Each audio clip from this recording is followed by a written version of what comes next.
coming up on Wrestling Life. It was as much for me learning about it myself as it was writing about it, because I didn't know much about the first live event in '89. I didn't know all the places they'd gone on the tour, so it was very much a fact-finding exercise for me, so I could actually learn about these things. And then, just bringing all that together with all the other kind of cultural stuff and, corn snacks and sticker albums and all that kind of stuff. So that's how it started, really.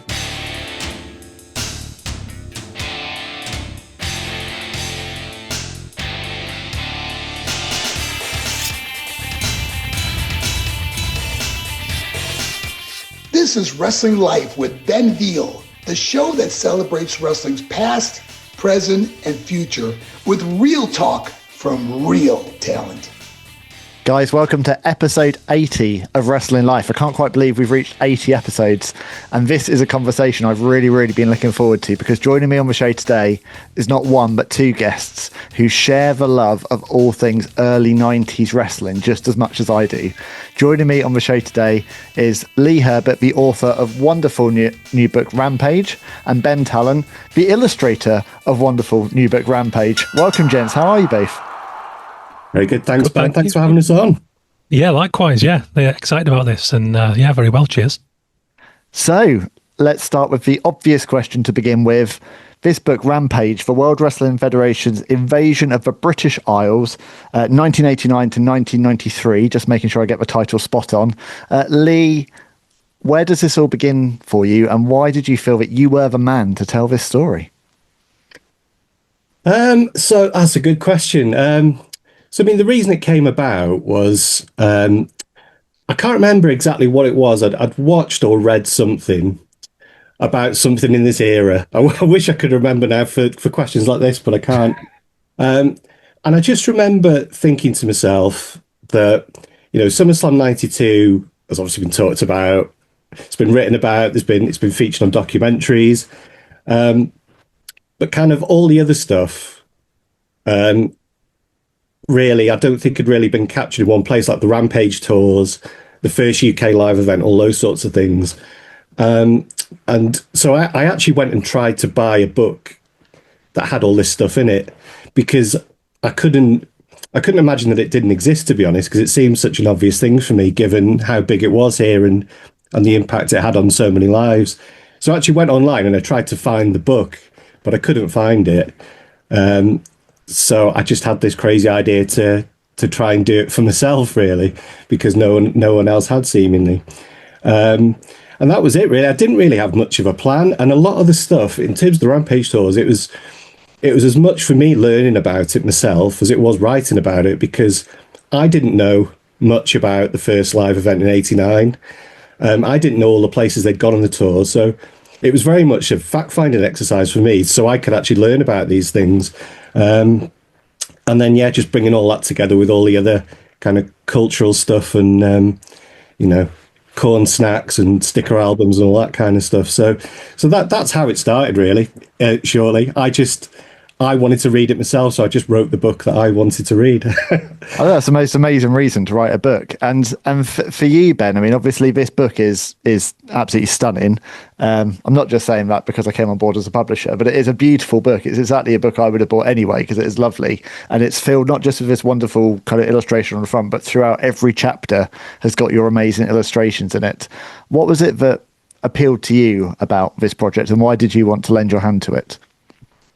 Well, first of all, I'm a friend of Lee's, and when he started to talk about this as a project, much to what he said, I shared his disbelief that this wasn't already a thing, because that time frame, those 4 years, I'm 42 now, so we're talking 6 years old to 9, 10 years old. And, as someone who's been fortunate enough to work with the WWE by using that obsession that was born in that era and carried right through, it was that beautiful timeline of childhood in the, I forget the official title of that era, in the golden generation, if you will, right through to, the Attitude Era in teenage years, and then just never growing out of it and never wanting to grow out of it, and it only getting worse as the years go by. So, of course, the ears pricked, and you sort of think, well, this sounds amazing, you know, and Lee's been a fan of my work now for a little while, backed some of my own book and things. So we had this nice bond over creativity as well. So when Lee came to me and said, look, I'd love to discuss, you know, what it might look like to work with you on the cover, it was going to happen. You know, if he'd come to me and said I'd had 20 quid, it's probably going to happen. It's just, there's that much love there for that era, and this lovely warm cloud of sort of nostalgic, not just nostalgic, but I don't know about you guys, but it kind of moves with you. It never goes away, that the kind of love of that era, because you can constantly see it from new angles. And I think Lee's book proves that in the most astounding way by capturing it from, you know, from the point of view from the people who lived it, from him as a fan and a consumer of that glorious burst of theatrical madness that was going on back then. So of course, you know, I was all in, and then, you know, we loved throwing some concepts around and quite quickly kind of distilled it down to this idea of the kids doing it, the kids trying it at home despite all the warnings not to, you know, and that's one of my abiding memories. You know, I used to work with a guy whose brother broke his ankle by doing the perfect plex on him. He hit it on the bedpost at the bottom of the bed. And it's like, there's all those stories. And on that same first shift, this was a Blockbuster video, by the way, and not to go off on too much of a tangent too soon. But on my first shift in that job, it was me and him just working. And the minute we clicked and started to talk about that era, I'd set up some step ladders in the back around Blockbuster Video and done elbow drops onto a Snow White DVD display, because it was that kind of compact cardboard that I knew would break the fall. Nice. And just this immediate bond, both doubled over, screeching, laughing, you know, 17 years old and ridiculous. So yeah, that's me. And, you know, much like Lee, we're all just buried under memories and great stories and, you know, wonderful things from that era. We are. I don't know if you guys have just watched the John Cena AJ Styles match from Crown Jewel, but that really took me back in terms of like those days when you just test out every single finishing move you possibly could on your mate. That was just like two guys in their 40s just going, right, we can do this now in front of 13,000 people. You mentioned, Ben, obviously that you have done work with WWE. Oh, what's this prop I happen to have with me? Oh, it's a beautiful cover, which I got years and years ago. This WWE Kids Legend special. I had no idea years on that I would get to know you, and you know, these amazing artwork. I remember seeing at the time thinking like how awesome these are. So you've done a fair amount of work with WWE, haven't you? Been commissioned a number of times as an illustrator. What's been the kind of most remarkable thing you've got to work on? I mean, the personal favourite is quite easy. It was a series of set designs for all the heels. It was a feature called The Faces of Evil that they ran over about 16 pages in the magazine, which at the time was phenomenal. Like the creative director, Dave Hilton, who commissioned me for that project, was brilliant. He didn't particularly care about the wrestling, but he enjoyed the madness and the culture. He wasn't a fan as such, but he loved the opportunity for creativity. And basically they were limited on the ways they could shoot the talent. So it would invariably be in a boiler room or against some shutters in the arenas. That was the opportunity that they had to get the photography they needed. And what that resulted in was all these kind of digital background covers, which were all right, but they were a little gaudy. Whereas everything else in the magazine was just beautifully designed, incredible photography, really bold magazine design at that time. And essentially because nobody was really watching within the company, it was almost a forgotten arm of what they were doing by that time. So in its kind of last run, it had phenomenal design and some really, really great creativity going on. And they wanted something a little different, something organic to represent the villains. So given those limitations, they commissioned me to hand paint, how many? I can't remember, up to 20 of these banners, and with a few kind of stock generic ones in case they got extra bodies to shoot on the day. And they were 8 foot by 2 foot banners on B&Q lining paper. So for anybody overseas, B&Q is a UK DIY store. And that was my idea because they wanted it to be gritty and down and dirty and organic, and this kind of hand-inked lettering and motifs of the certain characters. And it was beautiful. You know, I did it in my kitchen, hung these banners up, let them dry on a hot summer's day. And then the nerve-wracking experience of FedExing them over to Connecticut, where they would roll them up and take them on the road. And when they got the opportunity, they dropped them behind Lesnar, CM Punk at the time, AJ Lee, Daniel Bryan, you know, so Cody Rhodes was in there. Yeah, Cody was in there. Yeah, those are the good ones. Heyman, of course. They actually told me a story with Heyman that when they sort of hung the banner, turned around to discuss the creative for Heyman, turned back around to tell him the idea, he'd already stood in place, just sort of peeping out from behind this banner with his menacing look. took the shot there and then, and just put his thumbs up and walked off, and he just knows, you know. But that was the standout project for me. Yeah, so you get paychecks from WWE. I mean, as a small boy, kind of growing up watching this to where you are now, pretty surreal, and surreal for all three of us. I think the fact that we're here right now having this conversation, it never, you know, me and Lee have had countless conversations like this as our friendship has developed. Like, it never stops. I never stop finding this really bizarre that I'm getting to do this, that I get to speak to all these legends and that people come on this show, and I now get to be involved with books like this. It's bonkers. But that is the beautiful thing about wrestling, is that so much of wrestling is so deep rooted, grounded in friendship. Everyone actually helps one another. It's a really lovely community. And I think one of the things that's so special about this book that's come through from the reviews so far has been, I think it's really touched a chord with fans of our age. So we're largely feeling a little bit lost and disconnected from what professional wrestling is these days. You know, I don't know whether it's a case that it's passed us by, or we're just a bit long in the tooth, or whether it's just changed a lot. But this, when we talk wrestling, this is what is in our mind. It's like early 1990s, Ultimate Warrior shaking the ropes, Bret Hart putting sunglasses on a kid, The Undertaker come down in a hearse. Like, that is what made us all wrestling fans. When you started writing it, Lee, did you have a plan for like how you were going to approach it? Because you have built this book around, obviously it's chronological, but you've kind of built it around these pillars, haven't you, of why the WWF connected so well with the UK. Did you know that going in? I'd love to say that I did, and I had it all planned out right from the start, but it did kind of happen organically, I'd say, in some ways. I mean, yes, because some of the interviews kind of led that, really, because you know, after a conversation with someone like Tom Emmanuel, I immediately realized this is a bit more than just a few lines quoted in here and there, because amazingly he remembered so much about, like most of these people, I just expected them to say, well, I can't really remember, mate, I've done like a million things since 1989. But yeah, he had this amazing memory for it all. So things like that really kind of directed it. So it wasn't really me leading at the times, it was the people I was speaking to. And the same happened with Merlin, Ian Allen at Silver Vision as well. So they were too important to the story, really, not to spotlight them.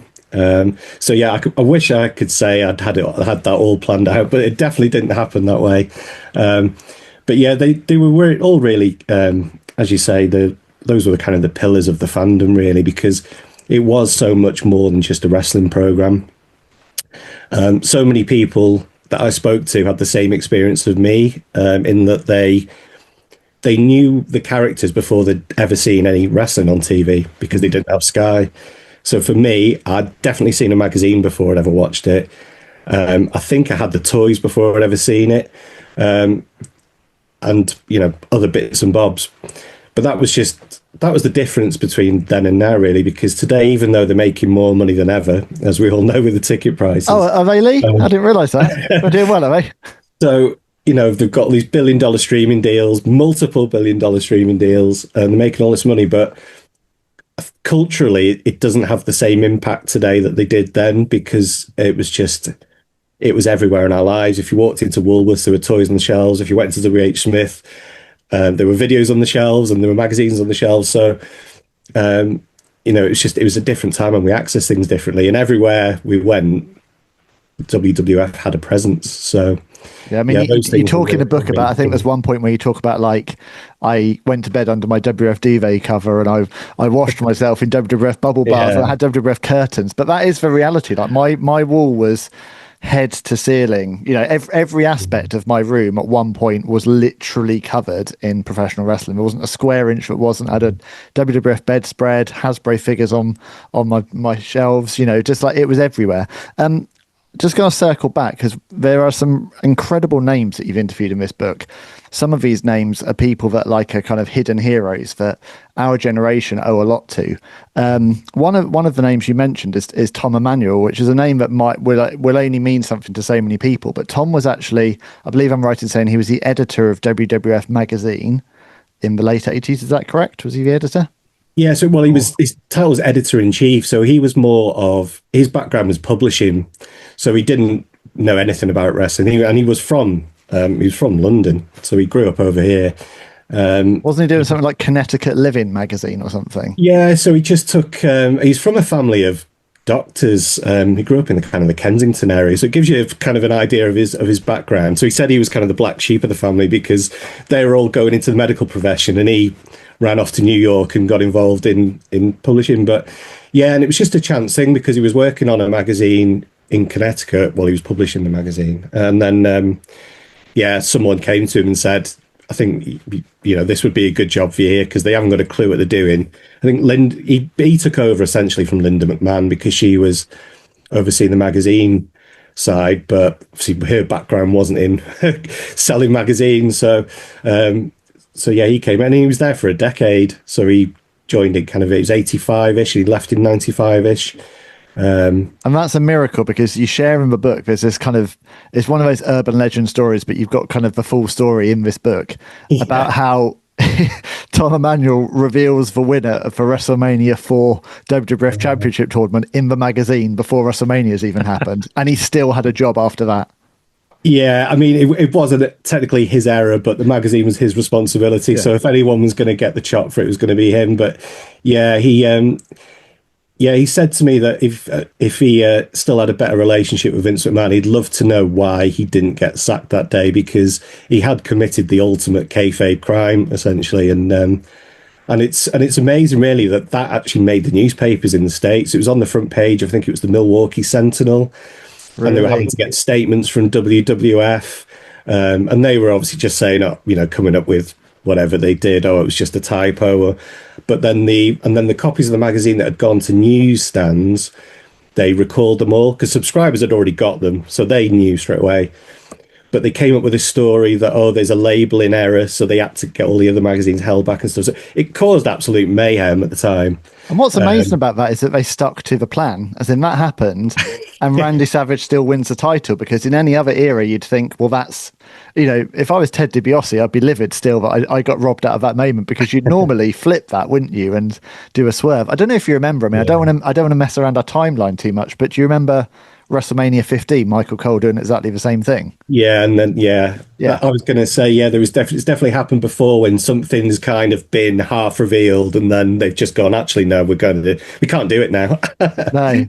Yeah. But yeah, so I mean, he's survived, Cole as well. So who knows what goes on inside Vince McMahon's mind? I'm certainly not curious to find out anytime soon. But yeah, he was very shocked that he didn't. He said he was packing up his desk. He thought, well, this is it. There's absolutely no chance that no chance in hell that I'm going to be around. But yeah, he must have caught Vince in a very good mood. Yeah.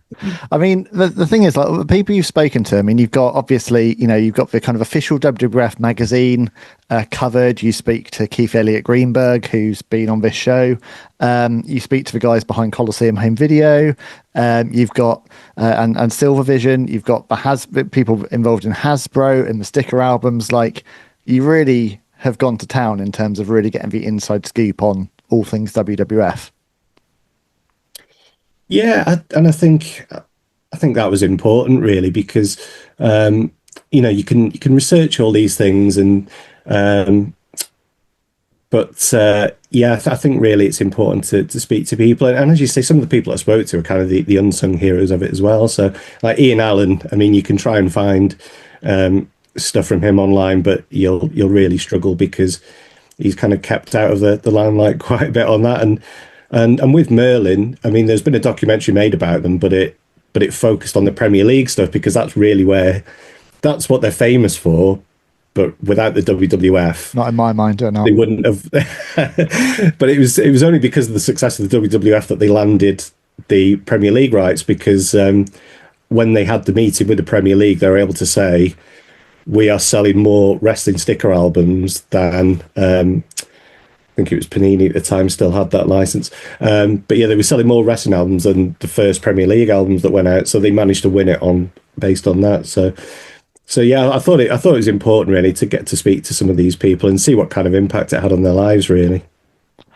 When you kind of got involved, Ben, and you start kind of mapping out the visuals, you've got these visuals kind of throughout the book. So I mean, my favorite one is there's a giant Gonzalez one in there which tickles me massively, but you've got all these different visuals of whether it's kind of Coliseum Home Video or whether it's kind of the Royal Albert Hall or SummerSlam 1992.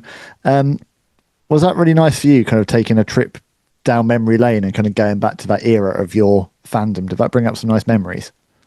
Very much so, yeah. And Lee made that really straightforward. It was that lovely kind of brief where it wasn't overly prescriptive, but there was enough guardrails there to kind of go, here's the gist, over to your creativity kind of thing. So that's lovely for an illustrator. What you don't want is a completely open book. Just do what you want. It's just like, okay, where do we start? And don't get me wrong, being such a fan, knowing the history, knowing the lore, that would have been an easy brief too.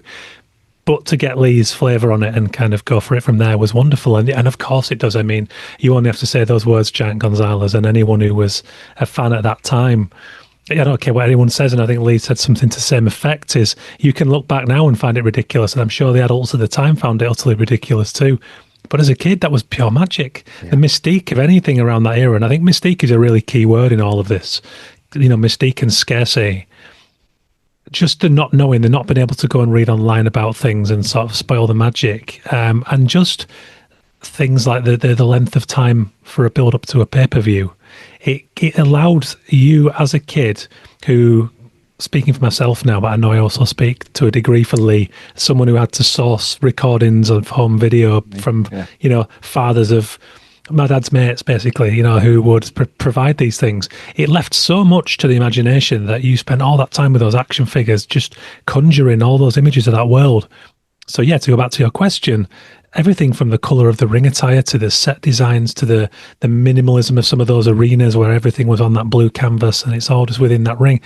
It just allows, and all great theatre does this, it allows the audience to fill in everything else.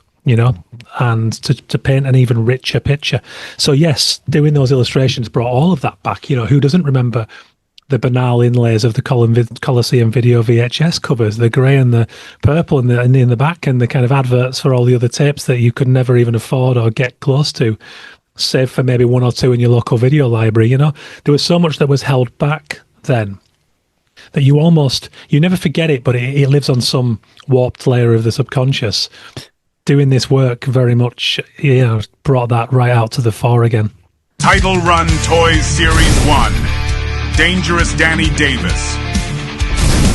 Wrath.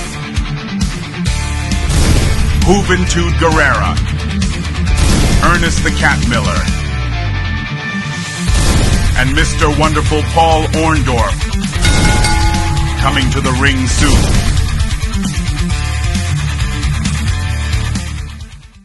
I'll tell you what, there are many points in this book that brought tears to my eyes of nostalgia. There was one point that brought real tears to me when Lee's talking about how much some of these VHS tapes are now worth, because I had hundreds of WWF VHS, and about 10 years ago when we were moving house, I just got rid of them.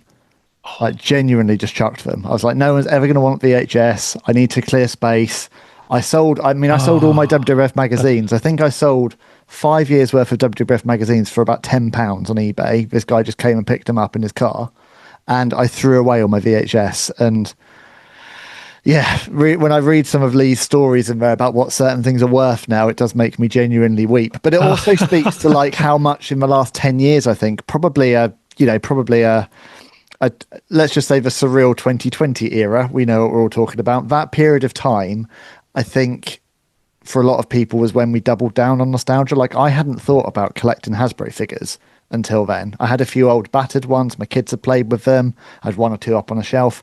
All of the figures behind me and everything I've got in my room now has happened in the last 5 years when I've suddenly, maybe it's an age thing, I don't know. Maybe it's having a little bit of disposable cash and being a bit daft, but all of my replica belts and all of my toys that are behind me now are in the last 4 years. I didn't have any of this stuff. And reading that book, I don't think I'm alone. I think the rise of the convention scene, probably the ability to now meet a lot more stars and get things signed. Like, I can't even imagine something like a For the Love of Wrestling convention happening in 2000.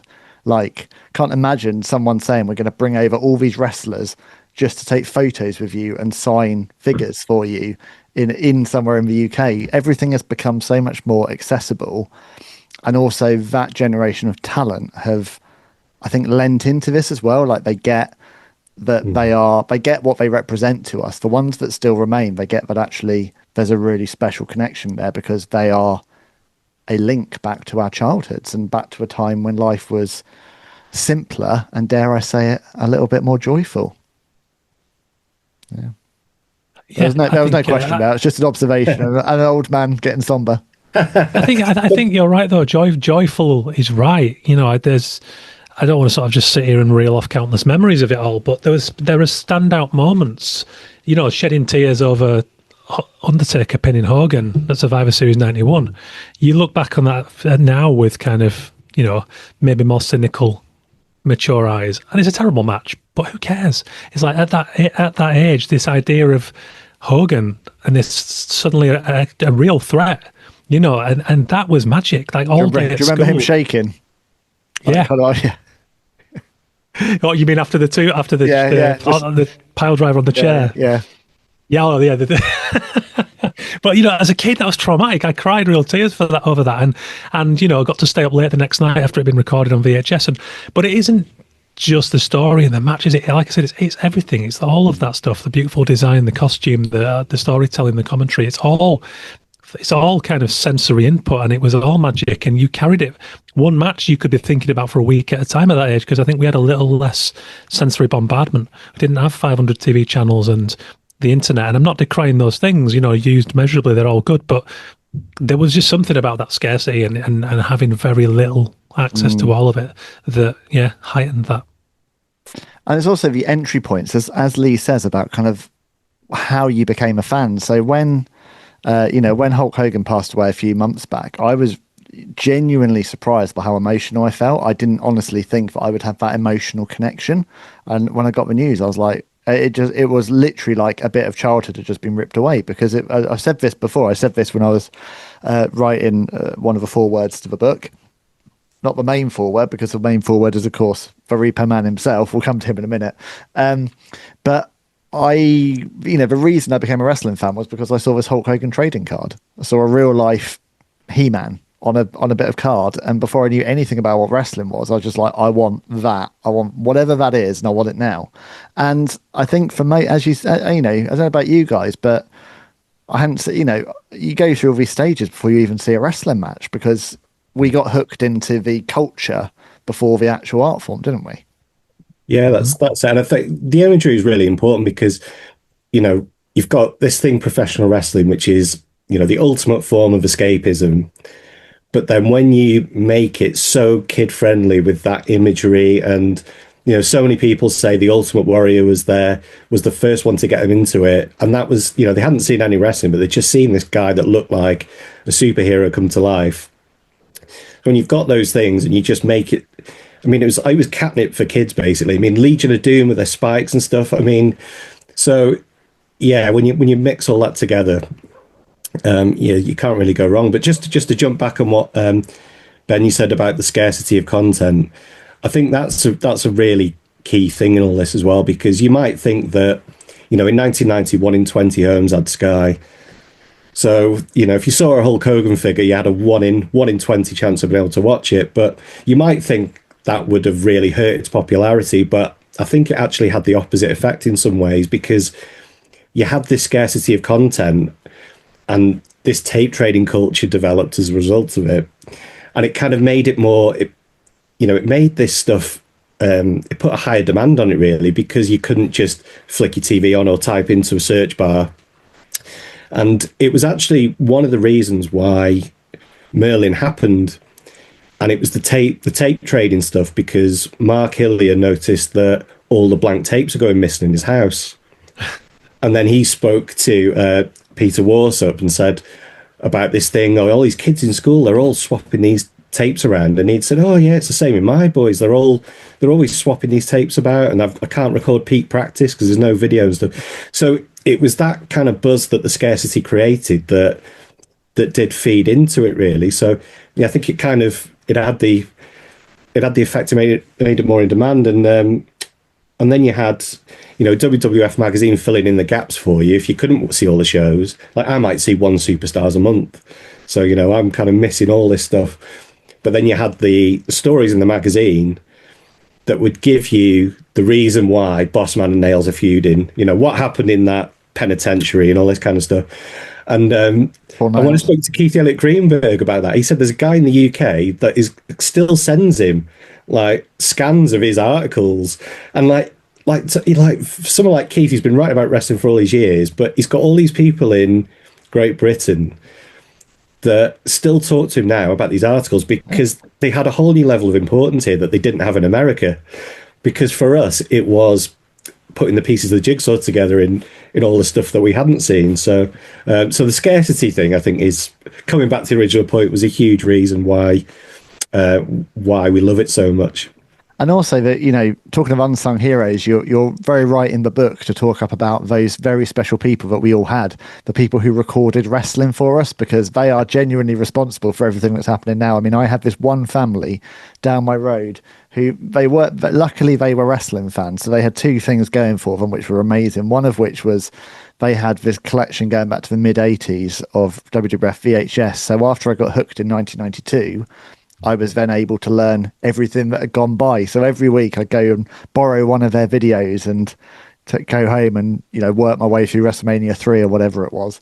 But also I had my one little Scotch videotape, and every week I'd take it down and they would record. Once Raw came on TV, which I think was about 95 in the UK, they would record me my 1 hour of Raw every week, and that was gold. And I think for the era we grew up in, like, to get a chance to see any WWF action or WCW was just magic, wasn't it? It's not like now where you can turn on Netflix and there's 7 hours of it. But it's just a whole different thing. The whole thing was just so scarce. It was so quintessentially American. I think that's the thing. Like, we grew up on a diet of American TV, but WWF television was literally America personified, wasn't it? And that's why we loved it. It was. I got back into it in my teenage years. We had a few years without Sky. It was always on and off. We were quite a poor family, so it was on and off of Sky. Things were a bit better. We had it for a little while, and it was really expensive. I think that's. I mean, it was really. It's hard to imagine now with everyone having access to on-demand TV, but to have Sky was a massive luxury. It really was, yeah. And so from about 95 onwards, that it went for us. So I missed out on this gap of 2 or 3 years, and so you missed out. You missed out on Dean Douglas and Quang. I missed King Mabel too. We're going to have to send you some VHS. But to your point, Ben, when I came back into it, I got back into it through some local friends who had a kind of someone recording it for them, and it was, by this point we're into about 99, and there was a little second-hand shop in Keighley where I'm from. And it was one of those full-on, they had everything from sofas to VHS tapes in the windows, full bric-a-brac, dusty second-hand shop. And this guy used to almost haunt it, this kind of, I remember he was a very friendly guy, but quite pale, and just sort of used to haunt the back of it. He always stood there with his roll-up cigarette. And I noticed in the window one day some VHS tapes, and I just about rekindled that interest and wanted to go back and, like you said, piece it together. And he became my VHS dealer. So it was literally, I think his kids had grown up and left, and he had all these home recordings mixed in with bought VHSs, but he couldn't fit them all in the shop. So what I had to do was sort of go in and I'd be like, "Oh, you're all right, mate." I was like, "Yeah, you don't have Survivor Series 91, do you? Like, I really want to go back to that Hogan Undertaker thing." And he'd come in the next day and he either had it or he didn't, but he'd bring them into the store. So it was like this little dealer relationship for these VHSs. And that was how it sort of rekindled the passion for me. It kept your fix going day by day. Yeah, one match at a time. I mean, that speaks about broader culture, doesn't it? But it's that community aspect, like you said, that beautiful thing where there's this shared love of it, and people connect in the most bizarre ways around it, which is just the glorious thing about any tribe. Yeah, and it is. And when Lee and I got talking about this book earlier this year, that was the thing that hooked me originally. Like, Lee messaged me and told me about this book he was working on. And I said, well, if you want someone to, you kind of proofread it, this sounds exactly right up my alley. I started reading this book and I fell in love with it immediately. I'll embarrass Lee now because he hates it when people talk nicely about him. But, I fell in love with this book instantly because, yeah, it is about wrestling, but it's beautifully captured, exactly how I felt at the time and how so many of us felt. That it's that community, and it's that thing that's tethered us for so long over all these years, even possibly when you don't always feel like you fit into the world.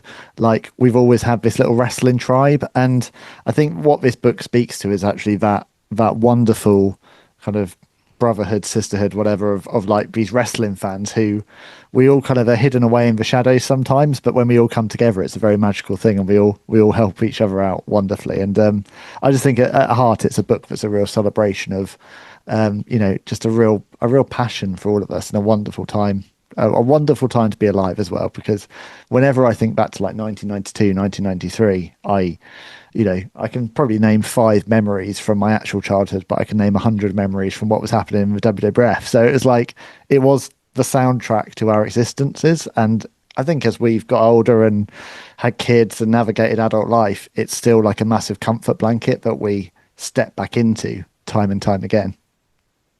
Yeah, definitely. Yeah, thanks very much for the kind words. But I think another theme as well, which I think alongside that community is the different relationship we had with physical media, because you talked then about remembering all these things.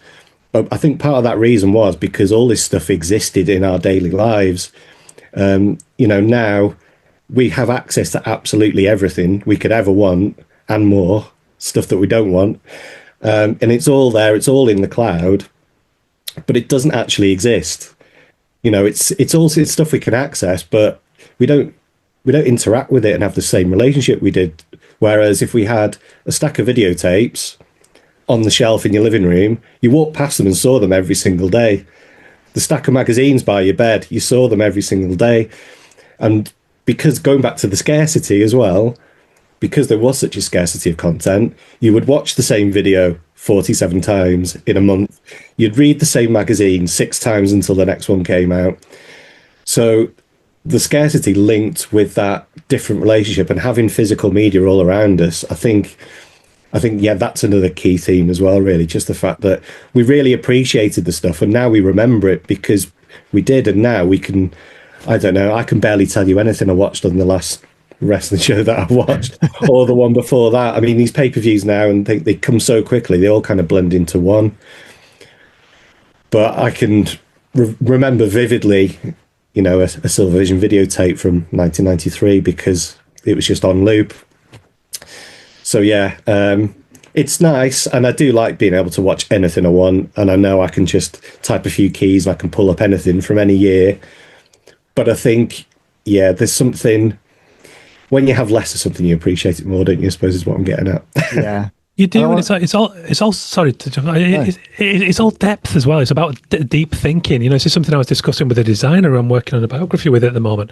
He's a very introvert, not even introvert, but just a very sensitive, quiet guy, and doesn't like the sort of noise of the internet and the the LinkedIn culture and that kind of stuff. So coming in from that angle, from a design point of view, he was talking about, to Lee's point, one of his principles is designing with your hands. The need to feel the thing and have a spatial relationship with it in the real world, even if it's ultimately going to end up on a website or a digital medium. Something about that, but also just deep thinking and really going in and immersing in something. I think it's something. I don't want to be all sort of old man and lament, kids today, but there is a danger at the moment where we've become so scatterbrained and sort of stressed and pulled every which way because of the information overload, that you lose a little bit of that depth. And that's something Lee has absolutely nailed by, when he started to tell me these interviewees he was getting and say, I've just been on the phone with, Thomas Emmanuel, for example. That's when I really truly started to go, oh, this is going to be really good. This is getting into what wrestling fans, particularly of an older generation, they've never mislaid that depth.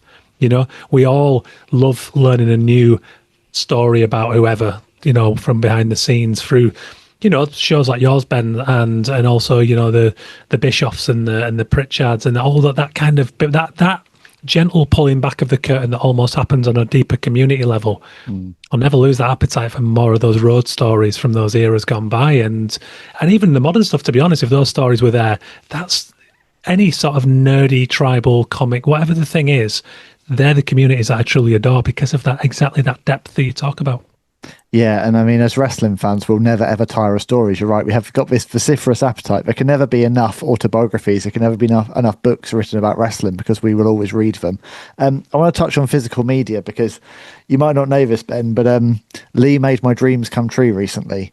And I haven't filmed this yet because I want to do something special with Lee at some point when he's next around my house. But this is where it really begun for me. So for anyone who is listening, I'm holding up a 1993 sticker collection from World Wrestling Federation. This beautiful, beautiful piece of artwork, which I have adored for years. But there has been the greatest gap in my life, which is that for 32 years, that sticker collection has gone unfinished. And I have had 8 spaces that I have been waiting to fill. And I thought that dream would never come true until Lee texted me one day and said, out of interest, what are the 8 stickers? And there they are. Oh, wow. The final 8 stickers to complete. Don't let the dog chew those up. which I've guarded so carefully because Lee has gone out and he's sourced these, including this beautiful Skinner right there. So I'm just going to talk you through what will complete the collection because there's some beauties in here. And one day I will film this completion with Lee. But we've got a Skinner logo, we've got the bottom half of the Rocket Owen Hart there. Yeah. The bottom half of A Beverly Brother. I believe that's Bo working on Bob Backlund there. We've got Head Shrinker Fatu and half of Samu's head. So we can complete his cranium, which is good. The top half of Mr. Perfect Kurt Hennig. That's good. I'll go with his legs. We've got a quarter quadrant of Native American Tatonka. So you can imagine how galling that's been for over 30 years. I've had 75% of Tatonka. We have got the lower half of Yokozuna, and completing it all, the most important piece of all, we've got a bottom half of a Brooklyn Brawler giving someone a headlock.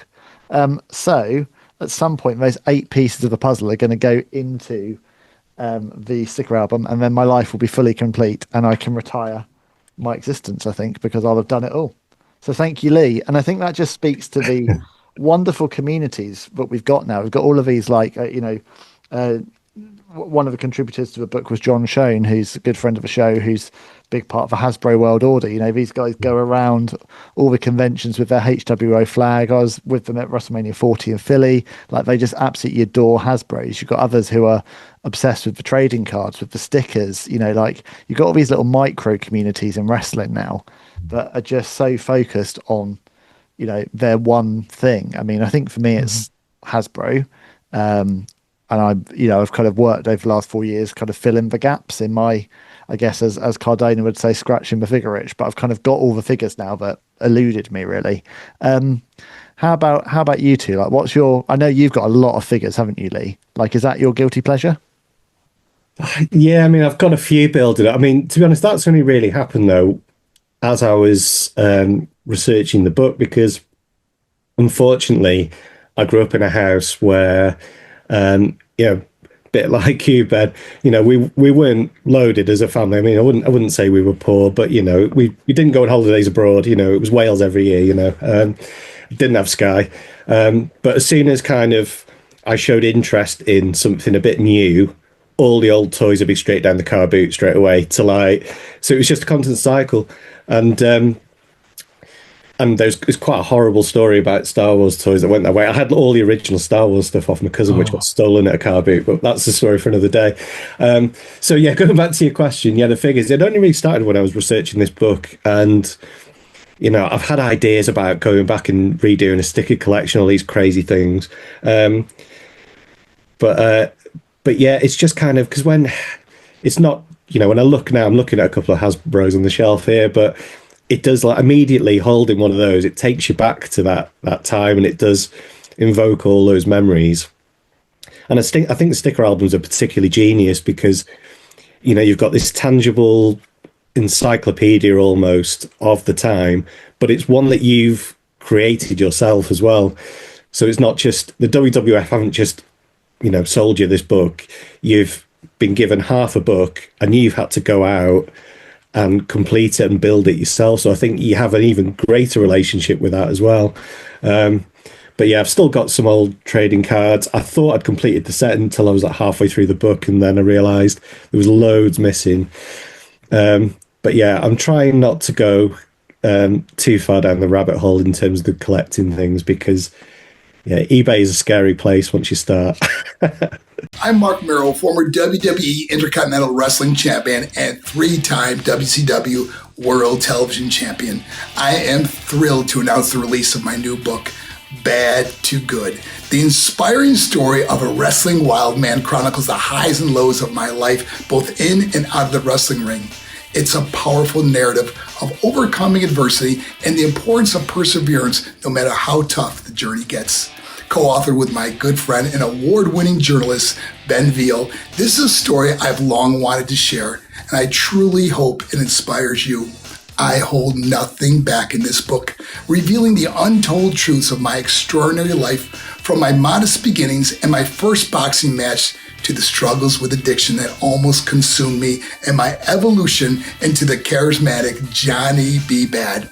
This book offers an insider's perspective on the world of professional wrestling and my journey as a sports entertainer. You'll read about my pivotal negotiations with Vince McMahon that led to the first ever guaranteed contract in the WWF and how that decision marked me within the locker room. I discuss the impact of my relationship with my then wife, Rena, known to fans as Sable, on my career. I also confront the darkest moments of my life, how I hit rock bottom and how that experience sparked my rebirth, leading me to become America's leading motivational school speaker, inspiring young people and transforming lives. Featuring forwards by my good friends Diamond Dallas Page and Lex Luger, along with contributions from Mick Foley, Eric Bischoff, Vince Russo, and others who shared this wild journey with me. Bad to Good is a story you don't want to miss. Head to Amazon.com or WrestlingLife.online now to pick up your copy. Yeah. How about you, Ben? Do you have a collection hoarding away out of you there? I don't really know. I bought all of 1992's WWF magazines in a recent splurge. So I've got those. I don't even know if there was a reason why. Maybe that was a COVID thing too. I'm not sure. But I have a WrestleMania 30 floor seat. That was my first WrestleMania. And I have a WCW Big Gold title with Goldberg on it that I bought from my brother when he was going to sell it to buy Man United tickets. So, so that's about it for me. The odd stray figure. But no, I've never really been much of a collector. The magazines, I think this just leans into the path my career's gone with visual arts and design. I just always adored the medium of the magazines. And as Lee said earlier, I would read I remember getting 2 from my dad and granddad one Christmas, and I read them cover to cover so many times. Took them to the bathroom, carried them around the house with me, would just open them and just keep gleaning the joy from each of those images. I specifically think of like the Crush, that yellow and purple, and Razor Ramon at the time with the pink and the razor blades and all of that stuff. And when someone came out in new colorway, like Bret Hart in all pink, it blew my mind. I think I was just subconsciously already absorbed by that aspect of it all. So no, not collecting beyond the memories, to be honest, for me, really, but could easily. Just don't really have the space at home or the money. No, it's a dangerous game. I mean, for me, was my SummerSlam 92 display that I've pretty much finished now. Getting the Berserker recently was like, finding a Berserker with a tunic was like a holy grail. Got Crush, I got Repo Man. But without further ado, let's talk about the man himself. There he is. Barry Darsover, Repo Man, gives a foreword to the book. So what does that mean to you, Lee, having Demolition Smash himself given a foreword to your book? Yeah, amazing. And he's such a nice guy. And it's funny because we were talking before about kind of wrestling road stories and all this stuff, and you hear about how the wrestling business was so cutthroat and everyone's trying to keep their spot and everyone's stabbing each other in the back, and it's this this crazy environment. And then you meet someone like Barry Darsow, who was in the Hulkamania era, was wrestling on top of the tag team division. So he was wrestling, holding the belts during one of the biggest eras in the history of wrestling. And he's just the nicest guy you'll ever meet. Yeah. And you think, like, how is this possible? And you hear all these stories about what the business is like. And then he said, really proud that he's in the book, because, and it's funny as well with Barry that, I mean, I describe him as Barry Rupo Mandarso, even though most people associate him as Demolition Smash. But because of the timelines where wrestling grew in popularity here, we see him more as the Repo Man, because barely anyone had cable to be able to watch WWF pre-89. To us, really, he's the Repo Man. And although some people would say that character isn't as good as the Demolition character, for kids growing up on it, the Repo Man was amazing. So yeah, by today's standards and adults watching it, people might think it's a bit cartoonish, but that's what we wanted, and that's why we remember it, because it was just the perfect type of character to grow up on watching.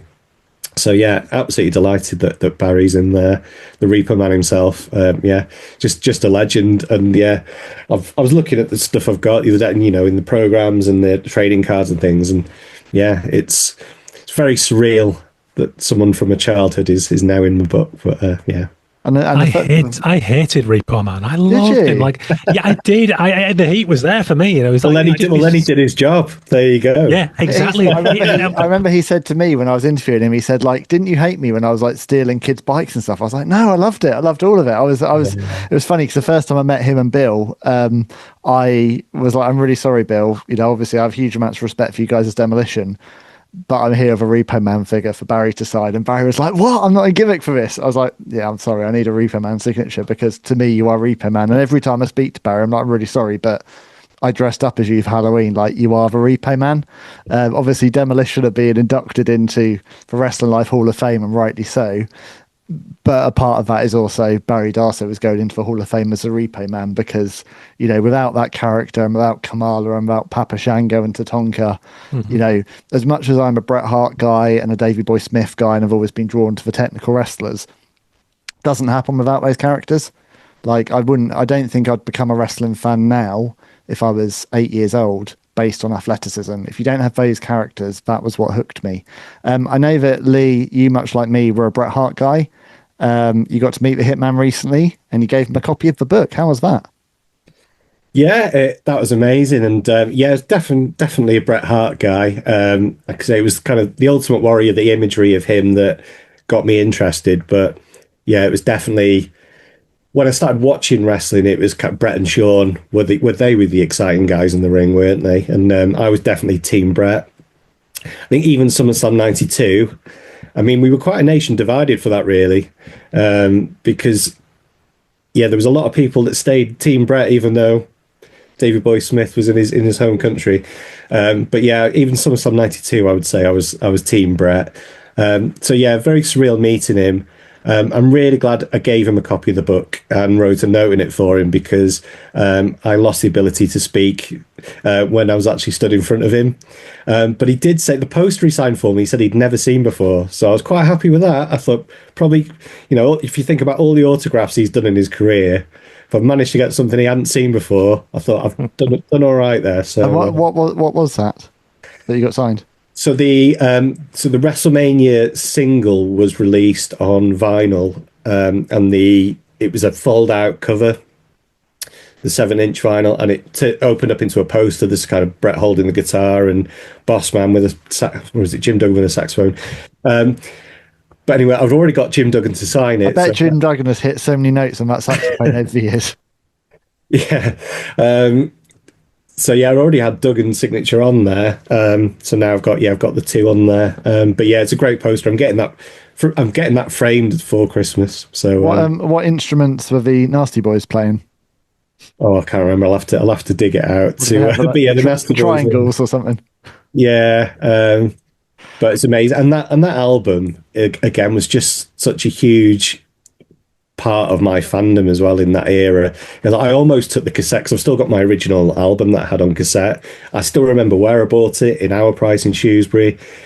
Like, it's crazy to think, but it was such a big thing. And Duggan was on Live and Kicking. Duggan was also on a program called The Ozone. I don't know if you remember that. Yep. It's pretty much like the coolest program on kids' TV. Randy Savage was on Going Live. They were all on there promoting this album. It didn't even make the top 100 in America, but over here it was this huge thing. It was in the newspapers as the bookies' favourite for Christmas #1, the Slam Jam single. It was just like a huge cultural thing, and it kind of goes back to what I was saying before about, despite now the financial side being bigger now than ever, it doesn't have that same cultural impact now that it did then. When you open up the newspapers and they're talking about the race for Christmas #1 and the WWF superstars with Pete Waterman are like the favourites to do it.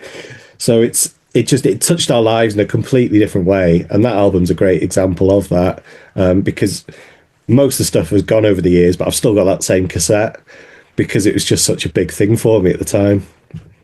And what about you, Ben? Who was your guy growing up? Who hooked you on this crazy world of wrestling? Well, it was Hogan entry point, I guess. Like, probably 99% of us. It was a Hogan and Warrior. Yeah, Hogan Warrior, exactly, down the road. But then as I got more into it, I don't know, I would have these. I mean, Brett, yeah, very much Brett right there with you. Sean to a degree, Ted DiBiase was, again, loathed him along with Repo Man, and the kind of stuff in the money in the mouth really got to me as a kid, I genuinely hated the $1 Million Man. Like when he used to kick the ball away and all that kind of stuff. Like, yeah, it was so good. But then I liked Jake the Snake, I was really into too. And, but I just remember, this goes back to the scarcity thing, but with the figures, I would create my own pay-per-view cards and it would give me these sort of wild fantasies of like Crush being heavyweight champion or, IRS Intercontinental Champion. You would play out these weird dream matches. Like I was always obsessed with the idea of Bam Bam against Yokozuna and two big guys and all that. So again, it's that personal belonging that you can have in these kind of fantasy matches and the like. So got quite obscure for a while. Kamala, I was a bit obsessed with Kamala for a while with my brother. Well, I discovered recently, so I started watching the WWE, the ones that are on Netflix of Raw, so early '93. There's not many of them on there. But I discovered there's a Yokozuna versus Kamala match that actually happened in real life. I was like, that blew me away. I had no idea about it. And it's like a squash match, but it happens on Raw, Yokozuna versus Kamala. I was like, this is like a fever dream. It's amazing. Yeah.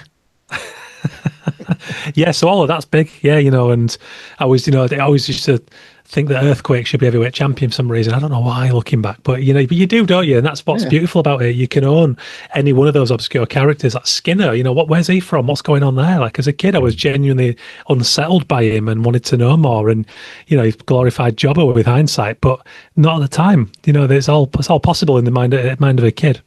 Oh, he's right. Well, as soon as you mentioned Skinner, then I was thinking chewing tobacco. Like I remember being disgusted by this guy spitting out the chewing tobacco. Like it was just, but like you say now, know what you know. I just think his really weird Hasbro that was didn't really move and was just a weird figure, which is a great figure. It's bizarre, yeah. But because those characters are so strong, like these wrestlers, you're not going to find them in. Historical lists of all these champions and all these sorts of, they're quite minor characters in the history of WWF. But for us, because the characters were so strong, we remember them so vividly. And Skinner's a great example of that. Like I'll never forget Skinner, but you're not going to find him in any sort of Mount Rushmore conversations. But just because he was spitting tobacco into a bucket, he's just burned into my brain forever. Like, do you know what? Though? I think that throws up a question of what these Mount Rushmore conversations are all about. Because actually, I think there's a real thing to be had for conversations around who are the best gimmicks of all time, who are the most underappreciated wrestling gimmicks of all time. Because it's entertainment at the end of the day, isn't it? This isn't a legitimate sport, sorry, but it is entertainment. And actually, if you can still remember something vividly 30 years later and it makes you smile, then that was a successful wrestling gimmick. Yeah, you only have to look at the pop, the kids' TV shows of the day. Like you look at He-Man and the kind of bizarre, the furry boots and the trunks and all that. And when you go and look at Berserker, and it's quite smart. I have to imagine that was a conscious decision to reflect the culture of the day. Maybe you could probably speak better than I to that, Lee, but I imagine that there's got to be crossovers there, in the minds of the people who created those characters. Well, I think Giant Gonzalez was originally supposed to be based on Wolverine, but it kind of, I think it got lost. It went a bit off piece, didn't it? Yeah. Well, it goes through the mind of a Vince McMahon or whoever else, Bruce Pritchard, and therefore takes on its own completely own psychedelic quality. Well, I think it was Bruce. It was Bruce where I heard that eventually, and he just said by the time they realised it was nothing like Wolverine, it was too late. They just had to go with it. That's my favourite one from a book, the Giant Gonzalez. We've got to turn that into a T-shirt. Well, look, before we wrap up, I mean, to quote Bret Hitman Hart, there'll never be a right time to say goodbye, but we have to do it today. Final words on the book. I mean, firstly, I'm just going to plug this book once more because I really hope more people can go out and pick up a copy. It's available now from Great British Bookshop and on Amazon, and you can get it in paperback and Kindle form, but you should get it in paperback because when you do, you get all these amazing illustrations from Ben in it. What's it felt like, Lee? Obviously, this is your first book. it's a leap into the unknown. We had lots of conversations in the run up to it coming out about, would people like it? This was a passion project. You definitely done your research, but still it is one man's interpretation of an era. You've come out and you've just had, wall to wall positive feedback for this book. It really seems to have touched a lot of hearts. How's that felt for you after the last couple of months? Yeah, it's quite surreal, and I think the problem with something like this, when you are so invested in it, and you're so emotionally attached to it, it becomes something that you're ultimately never ever satisfied with. And I could still be tweaking this and messing about with it now. I could probably still be messing about with it for 20 years if I wanted to, because you are so invested in it, and you keep discovering these new little bits and bobs and all these things. So yeah, I just had to kind of call it a day at some point, otherwise you drive yourself mad. So there was always that bit of nervousness around, but maybe I could have done this, or if I started it all again, I could maybe do it this way, and you keep having these thoughts about it. But seeing the reviews come in has kind of settled that a little bit now, because there's been some great comments, and I think the best line I saw so far was someone saying that it had made them like pine for their childhood more than anything else ever has. And I thought, well, I've done my job then in that case, because that's exactly the emotional response that I wanted to draw out of people, really. And just I don't want to say it was necessarily a better time. I mean, I think it was a better time, but it was definitely a magical time, and I just wanted to try and capture a bit of that, and especially in professional wrestling, where so much of what we see on documentaries or written about in books dwells on the scandal and all the sensationalized kind of stuff, behind the scenes gossip, and a lot of the times people are really drawn to the negatives and all the bad stuff that happened. So I just wanted to do something a bit different and just celebrate the good stuff. And I'm glad that seems to be landing well with people. And how about for you, Ben? Because obviously, this is a book designed for your tribe in many regards. Like these readers are your people, and universally everyone's been saying how much they love the artwork and what those illustrations mean to them. How's that felt to you? It's felt wonderful, just because this is very much Lee's project, and first and foremost, seeing a friend undertake such a body of work and nail it so well is by far and away the biggest pleasure for me, and that's genuine. That's not ass kissing, But to the biggest joy is to have nailed a concept that speaks to our fandom and our love of that era. It's not that, I've done a great piece of art, this has been my job for 18 years. I'm competent and I love my job. But most importantly, it's the storytelling that underpins everything that I love in life. So to have sort of sat down together and gone back to Lee and gone, what about this? What about these two kids that are just in the gear, fancy dress, and they're beating each other up with the moves? Is that not emblematic more than anything else about this entire era? Because it was a childhood thing, and it was playing out in our bedrooms and our imaginations. So that's, to have nailed that concept, that's satisfying on a technical, professional, sort of creative level. But then also to get feedback that has cut through and it resonates with fans, and we did get into something that's very real, that means something to people. Yeah, that feels amazing. Before we wrap up, obviously you've got your lovely podcast studio there you've been recording from today. Haven't asked you about this yet, but before we close, tell my audience a little bit about what you're doing when you're not doing designing wonderful wrestling books, because you have your own podcast, don't you? And it all about the creative industries. Thank you. Yeah, no, I do. I'm as I get into my 40s now, I'm more obsessed than ever before with this ongoing exploration of creativity, which is sort of coming to characterize my career, but my life now. I'm a huge believer that in these times we need some of the things we've talked about today. We need that sense of magic and joy, and I'm a big believer that artistic expression and immersion with these things that bring us that sense of joy are crucial in a world where there's a lot of turbulence. So for the last 10 or so years, I've been doing my own show, the Creative Condition podcast, where I talk to many, many people, obviously people within the arts, designers, people from theatre, actors, writers, you name it, but also way beyond. I've talked to doctors and firefighters and Olympic gold medal winners, just exploring what creativity is and can be, and helping people to understand and maximize theirs, because I think it's I think it's essential for human happiness, to be engaged in some way with our creativity and our artistic side. So that's what I do. There's a book with the same title, The Creative Condition, and I also work now as a creativity coach alongside my illustration work, where I help people one-to-one and in businesses to see the wood for the trees, in their own lives, because it's very hard for us all to do with these busy lifestyles, and help them understand their creativity and fine-tune it moving forward. Yeah. Amazing. Where can we find out more? Where can people connect with you, Ben? Well, the website is thecreativecondition.com, and the podcast is on all the channels, Spotify, Apple, even on the website if you want to go there. So, yeah, so it's easy to find. Marvellous. And you're on the Instagram? I am. I'm still working out my relationship with it at the moment. I'm sporadic with it, to be honest, on there. So maybe the website is the best access point. Yeah. In terms of social media, I'm pretty prolific on LinkedIn. I've chose that as my sort of main business tool for social media.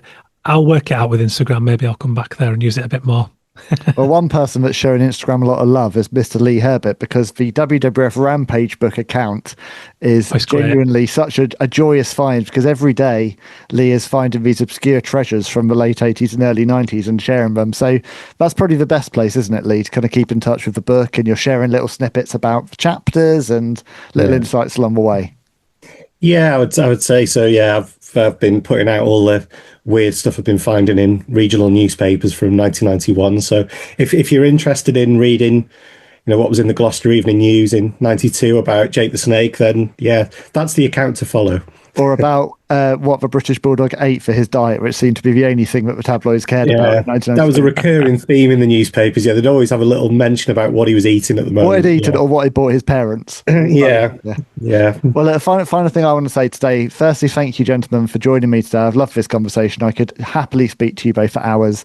The other thing is, Lee, thank you so much for your faith in me and for this being the first Wrestling Life book, because it is a huge thing for me and this channel as well. So I'm so blessed that we got to work on this together. It brings me so much joy to see how much people are loving your book, and I'm really excited for what's going to come next as well, because I know this isn't going to be the only thing we all do together, and I'm very excited about hopefully also working with Ben at some point on my own book projects as well, because I have got a taste for these beautiful illustrations now. So much more to come, but for today, as I say, the book Rampage is out now.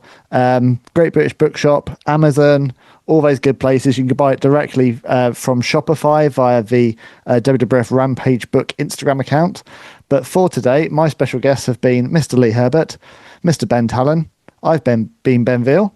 This has been Wrestling Life. I'm going to stop tripping over my words now. I'll see you all soon for more real talk from real talent. See ya. Bye. That's it for another Wrestling Life. Thank you so much for my guest today. Thank you to all of you for joining me. Thank you, as always, to my brilliant producer, Jeff Easton from Tall Lake Productions, for bringing Wrestling Life to life. We've got so many of these fantastic conversations in our archives, so please do check us out wherever you get your podcasts. And the most important thing of all, please hit that follow button, please like us, please tell a friend, and please talk about us using the hashtag WrestlingLifePod. So that's it for another episode. I've been Ben Veal. This has been Wrestling Life with Ben Veal. I'll see you soon for more real talk from real talent. Bye.